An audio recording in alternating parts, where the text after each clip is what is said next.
है तो what's up guys, welcome back to another video of code with YouTube channel. और दोस्तों, आज के इस वीडियो में हम देखेंगे कि किस तरीके से आप यहां पर यूज़र की डिटेल को फेच करवा सकते हैं और एक प्रोटेक्टेड राउट बना सकते हैं अपनी एपीआई में। मैं वो आपको बताऊंगा कि किस तरीके से आप एक प्रोटेक्टेड राउट बना सकते हैं जिसके लिए ऑथेंटिकेशन रिक्वायर्ड है। बिना ऑथेंटिकेशन के आप उस राउट को एक्सेस नहीं कर सकते। वो आप किस तरीके से कर सकते हैं नोड.जेएस में, इस चीज़ के बारे में भी आज के इस वीडियो में हम देखेंगे। तो काफ़ी सारी नई चीज़ें हैं, तो चलिए बिना समय गवाए आज के इस वीडियो को हम स्टार्ट करते हैं।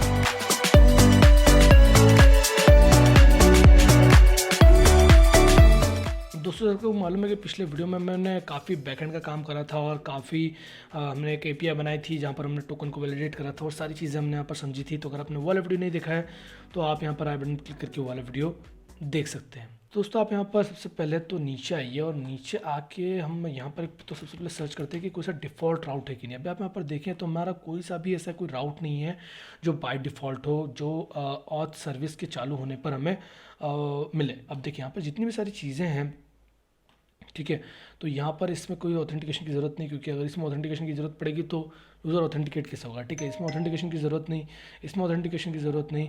बट इसके बाद में जो अभी अब हमारी स्किल्स बनेगी, जैसे कि यूज़र के डेटा को फेच करने की या फिर ऑर्डर करने की या फिर बाय करने की, तो उसके लिए सबके लिए ज़रूरी होगा क्या, ऑथेंटिकेशन। और ऑथेंटिकेशन इसलिए ज़रूरी है कि भाई अगर ऑथेंटिकेट नहीं होगा यूज़र और उसको एक्सेस कर पा रहा है, चीज़ें खरीद पा रहा है, तो उसका डेटा कहाँ से आएगा। तो ये सारी जो इशू से बचने के लिए हम यहाँ पर दोस्तों बनाएंगे ऑथेंटिकेटेड प्रोटेक्टेड राउट्स। ठीक है, ऑथेंटिकेशन प्रोटेक्टेड राउट्स। तो वो आप कैसे बना सकते हैं वो मैं आपको बताता हूँ। तो आप यहाँ पर आ जाइए अपने auth.js में, और auth.js में आने के बाद में आप यहाँ पर लिखिए auth router डॉट गेट, और देन इसके बाद में ये डिफ़ॉल्ट राउट मैंने यहाँ पर बनाया। और डिफ़ॉल्ट राउट जो आप ये जानते हैं कि अगर स्लैश लगाओ मतलब डिफ़ॉल्ट राउट है, और ये लगाने के बाद में मैं लिखूँगा ऑथ। अब ये ऑथ जो मैंने लिखा है दोस्तों, ये होता है आपका मिडलवेयर। मिडलवेयर मतलब कि जैसे कि मैं आपको यहाँ पर समझाता हूँ, the middleware is like a toll tax. अगर मान लो आप एक सिटी से जा रहे हो दूसरी सिटी में, और बीच में अगर आप एक हाईवे पकड़ रहे हो, तो हाईवे में अगर आपने टोल टैक्स लगा दिया तो भाई अब ऐसा है कि आपको टोल भर के ही उधर जाने का रास्ता मिलेगा। अगर आप उधर जाने से चाहते हो तो आपको यहाँ पर जो है वो पैसे देने पड़ेंगे, मनी देना पड़ेगा। ठीक है, और अगर आपने मनी नहीं दिया तो आप यहाँ पर उस साइड नहीं जा सकते। तो वो आपको जो है वो उस, अगर आपको इधर से इधर जाना है, इस आई मतलब अगर आपको इस एपीआई पे जाना है, यूज़र को इस इधर इसको एक्सेस करना है, तो उसको यहाँ पर टोल भरना पड़ेगा। और हमारे केस में टोल क्या है, ऑथेंटिकेशन। आपको यहाँ पर ऑथेंटिकेशन करवाना ही पड़ेगा, बिना ऑथेंटिकेशन के आप उस साइड नहीं जा सकते। तो वो ये होता है मिडलवेयर। तो हमने यहाँ पर एक ऑथ नाम का मिडलवेयर बनाया है। ठीक है, एक ऑथ नाम का मिडलवेयर बनाना है, और ये मिडलवेयर अब हमारे काम आएगा। किस काम आएगा चलो देखते हैं। तो उसके लिए दोस्तों हम यहाँ पर एक नई फाइल बनाएंगे और नए जो वो प्रोटेक्टेड राउट्स यहाँ पर बनाना चाहते हैं। तो मैं यहाँ पर आता हूँ मेरे सर्वर के अंदर, और सर्वर के अंदर आने के बाद में एक नया फोल्डर बना लेता हूँ जिसका नाम रखता हूँ मिडलवेयर।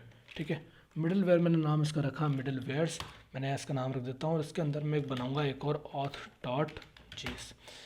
auth.js बनाने के बाद में अब इसके अंदर जितने भी प्रोटेक्टेड राउट्स रहेंगे वो मैं इसके अंदर डिफाइन करूँगा। तो मैं यहाँ पर लिखता हूँ कॉन्स्टेंट। सबसे पहले तो मुझे JWT की ज़रूरत पड़ेगी, जेसन वेब टोकन की, जो मैं यहाँ पर लिख दूँगा required, not request animation, require and Jason web token.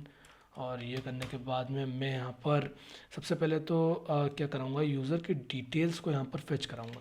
ठीक है, हमारा सबसे पहले काम क्या होता है कि हम यहाँ पर यूज़र की डिटेल को फेच कराएं। ठीक है, तो उसके लिए मैं यहाँ पर एक राउट बनाता हूँ। मैं यहाँ पर जो हमारा जो ऑथ था, जो मिडल वेयर था, उसको मैं यहाँ पर क्रिएट करता हूँ। मैं यहाँ पर लिखता हूँ auth is equal to async. और जब जब भी आप मिडल वेयर में ये ऑथ लगाओगे, तो वो क्या करेगा, वो इस पर्टिकुलर फंक्शन को रन करेगा। क्या फंक्शन है वो, देखो हम बनाते हैं। मैं यहाँ पर लिखा एसिंक रिक्वेस्ट कॉमर रिस्पॉन्स, और एक और नहीं है, एक आपको नए पैरामीटर से इंट्रोड्यूस करना चाहता हूँ जिसका नाम है नेक्स्ट। अब ये नेक्स्ट क्या करता है दोस्तों कि आपने यहाँ पर क्या बनाया, आपने इसको मिडलवेयर बनाया। अब यहाँ पर क्या होगा कि एक मेथड होगी, ठीक है, एक आपका यहाँ पर इस राउट पर आएगा, देन मिडलवेयर से पास होगा, देन उसके बाद में इसके आगे किसी राउट पर जाएगा या फिर कुछ आगे इसके फंक्शन रन होगा। अगर यहाँ पर ये ऑथेंटिकेशन वैलिड हो जाता है, मिडलवेयर परमिट देता है, आपका टोल टैक्स आपको बोलता है कि हाँ जी गेट खुल गया है, आप अब जाओ। ठीक है, तो आपको फिर क्या करना है, आपको जाना है आगे, तो उसका आपको फंक्शन लिखना पड़ेगा कि भाई कैसे जाना है। ठीक है, गेट तो खुल गया, पर अब आगे आगे जाना है कि नहीं जाना है, तो उसके लिए आपको यहाँ पर नेक्स्ट डिफाइन करना पड़ता है कि नेक्स्ट इसके आगे क्या होगा, वो आपको यहाँ पर परमिट करना पड़ता है कि ठीक है, वो आप आगे जा सकते हैं या नहीं जा सकते हैं। ठीक है, तो उसका मैं यहाँ पर फंक्शन बना रहे हैं, तो मैं यहाँ पर लिखता हूँ, मैं आपको बताऊँगा अभी नेक्स्ट हम इसको इस्तेमाल करेंगे। मैं यहाँ पर लिखता हूँ सबसे पहले तो कॉन्स्टेंट और स्टैम्प हम यहाँ पर फैच करेंगे हमारा, तो मैं यहाँ पर लिखूँगा same request dot header. Same fashion में हम यहाँ पर हेडर में से स्टैम्प को फैच करेंगे, और फैच करने के बाद में हम यहाँ पर चेक करेंगे कि अगर हमारा जो टोकन है वो वैलिड नहीं होता है, तो फिर हमें यहाँ पर क्या करना है ना।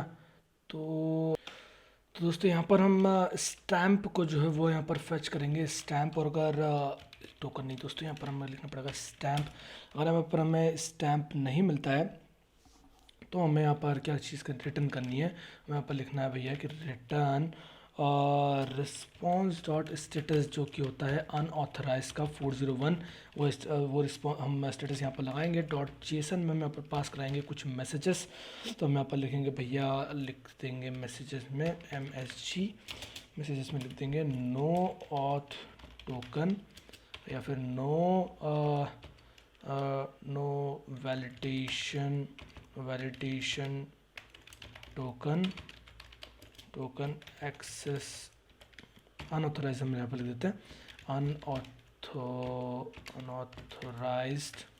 ठीक है, ये हमने कर दिया। अगर कभी स्टैम्प हमें नहीं मिलता है तो मैं इस पर एक इस तरीके से कर देता हूँ, और अगर हमें स्टैम्प मिल जाता है तो मैं यहाँ पर उसे वेरीफाई करवाएंगे। तो मैं यहाँ पर लिखता हूँ constant verify stamp is equal to jwt.verify, then हम यहाँ पर पास करवाएंगे हमारा स्टैम्प, देन कॉमा सीक्रेट की हमने यहाँ पर पास करा दी। देन उसके बाद में हम यहाँ पर लिखेंगे अगर ये वेरीफाई नहीं होता है तो आपको क्या लिखना है, अगर वेरीफाई स्टैम्प नहीं होता है तो आपने यहाँ पर रिटर्न कर देना है रिस्पॉन्स डॉट स्टेटस 401। सेम हम यहाँ पर लिख देंगे ये वाला मैसेज। इसको कॉपी मारता हूँ, कॉपी मार के यहाँ पर पेस्ट कर देता हूँ। ये हमारा कॉपी, ये हमारा पेस्ट। ठीक है, और यहाँ पर मैसेज हम थोड़ा चेंज कर देते हैं, टोकन वेरिफिकेशन फेल्ड और अनऑथराइज्ड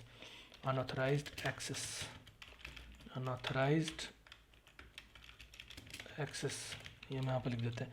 और अगर ये सब चीज़ें ठीक हो जाती हैं, अगर कोई दिक्कत नहीं होती है, तो हम यहाँ पर क्या करेंगे दोस्तों, हम यहाँ पर जो रिक्वेस्ट है उसमें हम request dot user is equal to verify stamp dot ID assign कर देंगे।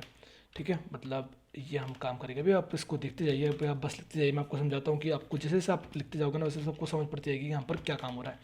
और request dot stamp is equal to stamp pass कर देंगे, और ये पास करने के बाद में ठीक है, इतना पास करने के बाद में अब हम आएंगे किधर, अब हम आएंगे हमारे auth.js में, राउट्स वाले auth.js में। और यहाँ पर अब हम क्या करेंगे कि जो हमने रिक्वेस्ट मैं यहाँ पर पास कराया था, request dot user, request dot stamp, इससे अब हम यहाँ पर फैच कर सकते हैं, मतलब उस रिक्वेस्ट को हम यहाँ पर फैच कर सकते हैं बिना रिस्पॉन्स के। ठीक है, मतलब हमने यहाँ पर रिस्पॉन्स रिटर्न नहीं कराया। तो अब हम क्या करेंगे, यहाँ पर जो हमारा नेक्स्ट वाला जो मेथड था, हमें यहाँ पर नेक्स्ट को कॉल करना पड़ेगा, नेक्स्ट।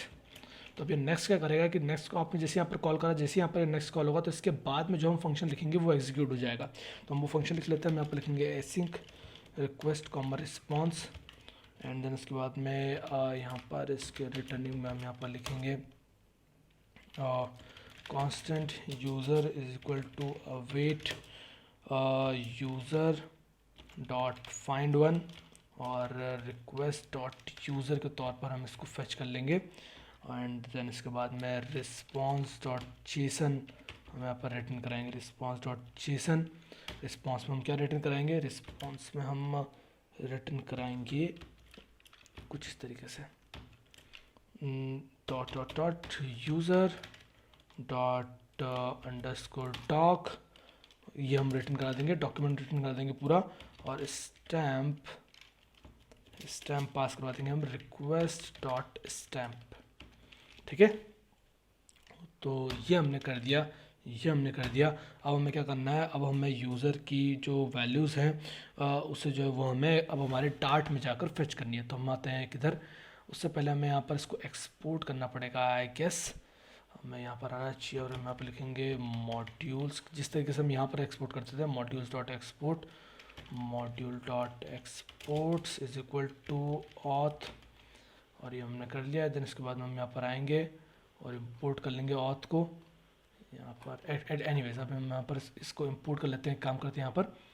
और auth router constant auth is equal to require okay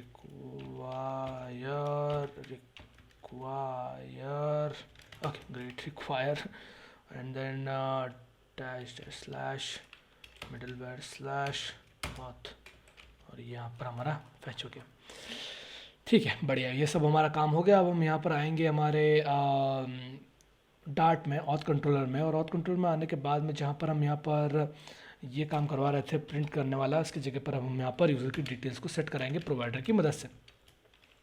तो मैं यहाँ पर आता हूँ और यहाँ पर लिखूँगा मैं क्या, यहाँ पर सबसे पहले तो मैं अगर रिस्पॉन्स ट्रू रहता है तो मैं यहाँ पर लिख दूँगा http dot response user response is equal to await http dot get, और यहाँ पर मैं कॉल करूँगा URI को, तो मैं यहाँ पर लिखूँगा URI डॉट पार्स, एंड यहाँ पर URI पास करानी है तो URI स्लैश, ये डिफ़ॉल्ट हमारा जो राउट था उसको हम पास कराएंगे। इसके साथ साथ में हेडर्स भी पास कराएंगे, तो हेडर्स हम जो ऊपर जैसे पास कराते हैं सेम वैसे हेडर्स हम यहाँ पर भी पास करवाएंगे। कॉमा का रख के यहाँ पर हमने हेडर्स भी पास करा दिए।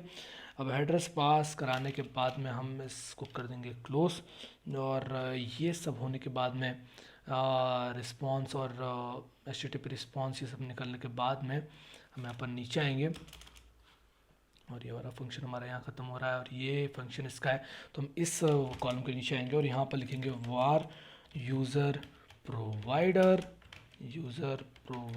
Is equal to provider dot of context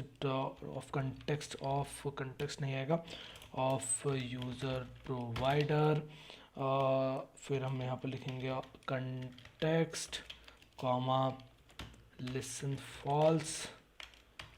false dot user provider listen false. एक काम करते हैं, हम यहाँ पर इसको बंद कर देते हैं। देन हम यहाँ पर लिखते हैं user provider dot set user और यूज़र रिस्पॉन्स डॉट बॉडी, जो कि है डॉक्यूमेंट, तो हम वो यहाँ पर सेट कर देंगे। अब यहाँ पर कॉन्टेक्स्ट चाहिए तो हम यहाँ पर कॉन्टेक्स्ट इसमें पास कर देते हैं।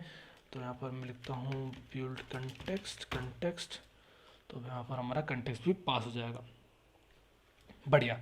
अब ये होने के बाद में दोस्तों अब हम चलेंगे कहाँ, अब हम डायरेक्टली चलते हैं हमारे मेन डॉट डार्ट में और इससे हम कॉल करेंगे। ठीक है, मेन डॉट डार्ट में जाकर हम हमारे इस फंक्शन को रन करेंगे। तो मैं यहाँ पर चलता हूँ मेन डॉट डार्ट में और dot fetch user data context हमने यहाँ पर पास कर दिया। और ये पास करने के बाद में अब हमें बस यहाँ पर एक चेक लगाना है, सिंपली हमें यहाँ पर चेक लगाना है कि अगर यहाँ पर हम ऐप बार पास कर रहे हैं और क्लिक होने पर ऑथ स्क्रीन पर हम इसे पास कर रहे हैं। ओके, तो हम यहाँ पर इसे चेंज कर देते हैं। ठीक है, यहाँ पर होम को हम पूरा रिप्लेस कर देते हैं। ये होम हो गया पूरा रिप्लेस। ठीक है, ये होम हो गया पूरा हमारा रिप्लेस और अब होम को हमें कम्प्लीटली चेंज कर देना है।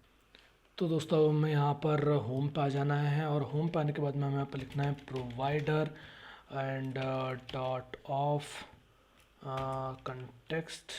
ठीक है, कंटेक्स्ट, ठीक है, कंटेक्स्ट के बीच में ऑफ हम यहाँ पर डिफाइन कर देते हैं कौन सा प्रोवाइडर, तो user provider and then context dot user dot stamp या फिर टोकन या फिर जिस भी नाम से हमने यहाँ पर से सेव करवाया है, और एड्रेस, ईमेल, पासवर्ड, बाकी हमें यहाँ पर टोकन देखने को नहीं मिल रहा है। तो यूज़र यहाँ पर मैं एक फाइनल बनाता हूँ, फाइनल स्ट्रिंग और स्टैम्प के नाम से मुझे यहाँ पर बनाना पड़ेगा रिक्वायर्ड। शायद हम ये चीज़ भूल गए कि मैं यहाँ पर एक स्टैम्प नाम का वेरिएबल बनाना था, और यहाँ पर देता हूँ मैं स्टैम्प। ठीक है, एंड देन स्टैम्प और मैप टाइप स्टैम्प। ठीक है, ये हमारा यहाँ पर काम हो गया। यूज़र प्रोवाइडर, यहाँ पर मैं लिखता हूँ स्टैम्प खाली। ठीक है, ये हमारा काम हो गया। अब यहाँ पर मैं ऊपर आता हूँ, यहाँ पर फर्स्ट ऑफ ऑल असाइन कर देता हूँ स्टैम्प खाली। ठीक है, ओके, आई थिंक सारे एरर्स यहाँ पर चले गए हैं। एक एरर और बचा है मेन डॉट डार्ट में, जो हमें सॉल्व करना है। तो यूज़र डॉट स्टैम्प डॉट, इसलिए शायद यही शायद रीज़न था जब हम कल यहाँ पर डेटा यहाँ पर फेच करवाने की कोशिश कर रहे थे, बट वो नहीं हो रहा था क्योंकि यूज़र की वैल्यूज़ में स्टैम्प हमें मिल नहीं रहा था। तो अगर ऐसा नहीं होता तो मैं यहाँ पर होम, मतलब अगर एम्प्टी नहीं होती तो होम स्क्रीन पर जाना है, और अगर एम्प्टी होती है तो मैं यहाँ पर ऑथ स्क्रीन या फिर लॉगिन स्क्रीन पर जाना है। तो मैं यहाँ पर ऑथ स्क्रीन को इस तरीके से कॉल कर देता हूँ।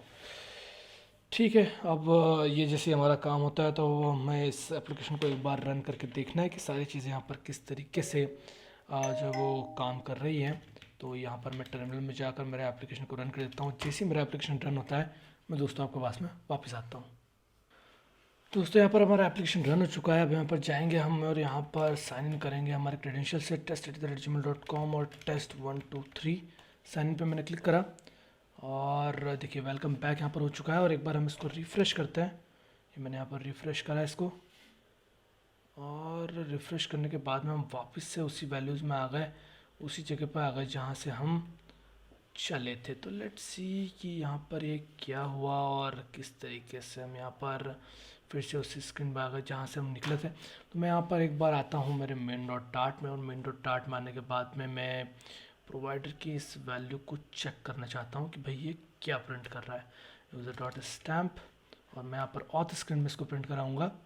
तो मैं यहाँ पर लिख देता हूँ, किस जगह पे लिखूँ, टाइटल एंड या यहाँ पर साइन इन विथ यूर की जगह पर मैं मेरा टोकन प्रिंट करा देता हूँ। ठीक है, और ये मुझे कह रहा है कि isn't valid type, quick control, import user provider, quick fix, import package provider dot dart.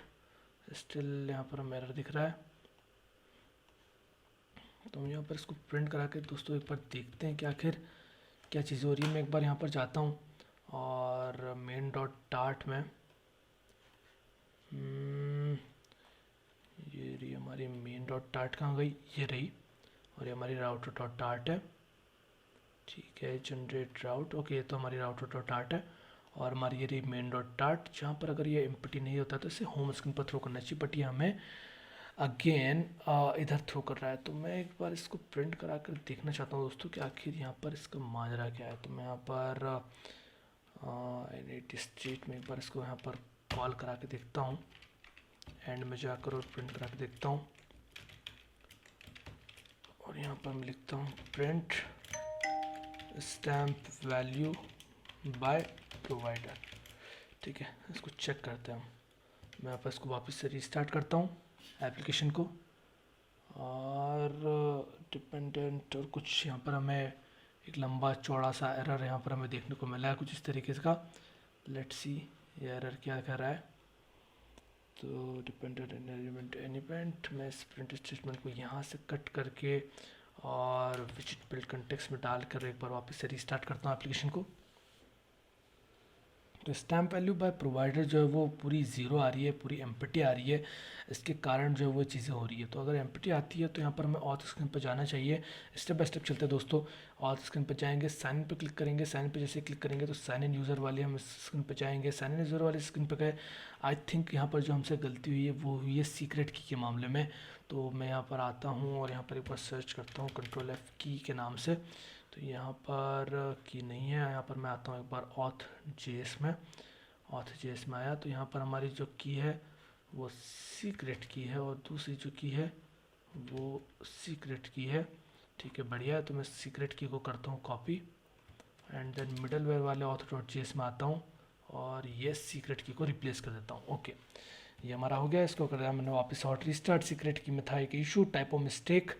तो अब एक बार वापस साइन करके देखते हैं। यहाँ पर आता हूँ साइन इन में, and then test@gmail.com, test123 sign in, welcome back, refresh, और स्टैम्प वैल्यू अभी भी 0 आ रही है।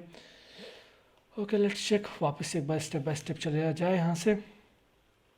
तो यहाँ से आप जाएंगे साइन इन वाले पे, तो यहाँ पर साइन इन यूज़र होगा, ये सारी चीज़ें होंगी। रिस्पॉन्स डॉट जेसन में आपको ये मिलेगा। ओके दैट्स ग्रेट, ये सब ठीक है, बट प्रॉब्लम की बात यह है कि हमारा जो ऑथ कंट्रोलर है वहाँ से जब हमने इसमें करा और गेट करा, ठीक है ये सब भी ठीक है, यहाँ से वेलकम बैक भी हो जाता है, सारी चीज़ें ढंग से होती हैं। देन यहाँ पर वैल्यू सेव की नहीं थी। एक बार मैं काम करता हूँ, यहाँ पर प्रोवाइडर में होम स्क्रीन पर जाकर और यहाँ पर टोकन की वैल्यू प्रिंट करा के देखता हूँ। तो यहाँ पर लिखता हूँ टेक्स्ट यूज़र डॉट स्टैम्प, ठीक है। इसको करता हूँ मैं हॉट रीस्टार्ट, ठीक है। Sign in test@gmail.com test123 sign इन, और यहाँ पर हमें जो है वो देखने को मिल रही है, बट एक एरर भी देखने को मिला है। और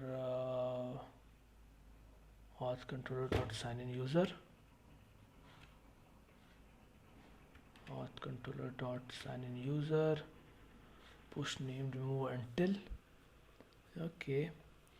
एनीवे हम यहाँ पर देखते हैं कि हमारे यहाँ पर स्टैम्प वैल्यू तो है, बट ये स्टैम्प वैल्यू रिफ्रेश रीस्टार्ट करने पर पता नहीं कहाँ जा रही है। तो स्टैम्प वैल्यू को मैं एक बार दोस्तों इसको चेक करता हूँ, उसको आपको बताता हूँ कि यहाँ पर क्या एरर है। तो दोस्तों यहाँ पर मुझे जो एरर है वो पता चल गया कि किस तरीके से हमें से यहाँ पर प्रॉब्लम हो रही थी। सबसे पहले तो आप यहाँ पर auth.js में आए, और auth.js में आने के बाद में जो आपको यहाँ पर अपने यहाँ पर फाइंड वन लिखा होगा, उसको चेंज करके फाइंड बाय आईडी कर दीजिए।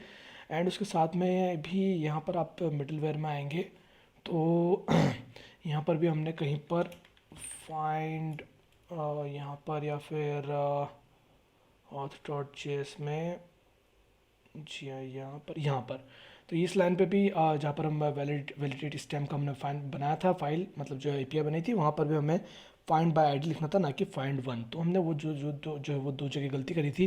अब उसके बाद में जब मैं इस एप्लीकेशन को रन कर रहा था तो देखिए क्या एरर आता है। उसके बाद में जब मैं रन कर रहा हूँ तो ये मुझे कुछ इस तरीके का एरर दे रहा है कि भाई होम पेज रिटर्न कर रहा है। अब मैंने काफ़ी समय तक जो वो एक एक चीज़ चेक करी कि होम पेज कैसे रिस्पॉन्सिव रिटर्न हो सकता है। देन उसके बाद में मैं यहाँ पर index.js में गया, और फिर मुझे याद आया कि हमने यहाँ पर एक राउट बनाया था जो डिफ़ॉल्ट राउट था, जिस पे जाने पर हमें होम पेज रिटर्न होता था। तो हमें इसे क्लोज़ करना है ताकि हमें जो है वो यहाँ पर ऑथेंटिकेशन का जो डिफ़ॉल्ट राउट है वो देखने को मिले। तो ये आप जैसे करोगे, और करने के बाद में जब आप टर्मिनल में जाकर इसको रीस्टार्ट करोगे एप्लीकेशन को, तो आप देखोगे कि आपका एप्लीकेशन जो है वो एकदम सही से काम कर रहा है। आप देखिए अगर मैं एप्लीकेशन को रीस्टार्ट मारता हूँ, ये मैंने एप्लीकेशन को रीस्टार्ट मारा, तो ये वापस एप्लीकेशन सेम उसी पेज पर वापस आ गया है। जो साइन इन वाला पेज है वहाँ पर अब नहीं जा रहा है। वापस रीस्टार्ट करता हूँ, देखिए अब थोड़ी देर के लिए वहाँ पर जाएगा और वापस यहाँ पर आ जाएगा। जैसे उसको टोकन वैलिडेट और सारी चीज़ें होंगी, वापस यहाँ पर आ जाएगा। दोस्तों इस तरीके से हमने यूज़र की स्टेट को प्रोसेस करना सीख लिया कि किस तरीके से आप यहाँ पर यूज़र की स्टेट को प्रोसेस करके रख सकते हैं। अगर वो साइन इन है तो उसको साइन इन रखो, अगर वो लॉग आउट है तो उसको लॉग आउट रखो। तो ये चीज़ करना हमने सीख ली दोस्तों। तो उम्मीद है आपको ये कंप्लीट वीडियो समझ में आएगा, कंप्लीट वीडियो पसंद आया होगा। अगर सेलेक्ट वीडियो को लाइक कीजिए, दोस्तों के साथ में इस वीडियो को शेयर कीजिए, और अगर आप इस नए चैनल पर तो इस चैनल को सब्सक्राइब कर लीजिए ऐसे ही फ्लटर से रिलेटेड और सॉफ्टवेयर डेवलपमेंट से रिलेटेड वीडियोज़ को देखने के लिए। कोई भी दिक्कत हो, कोई भी परेशानी हो तो कमेंट सेक्शन में आप मुझसे पूछ सकते हैं या फिर इंस्टाग्राम पर मुझे रीच आउट कर सकते हैं। तो दोस्तों फिलहाल इस वीडियो में इतना ही, मिलेंगे आपसे नेक्स्ट वाले वीडियो में, तब तक के लिए बाय बाय।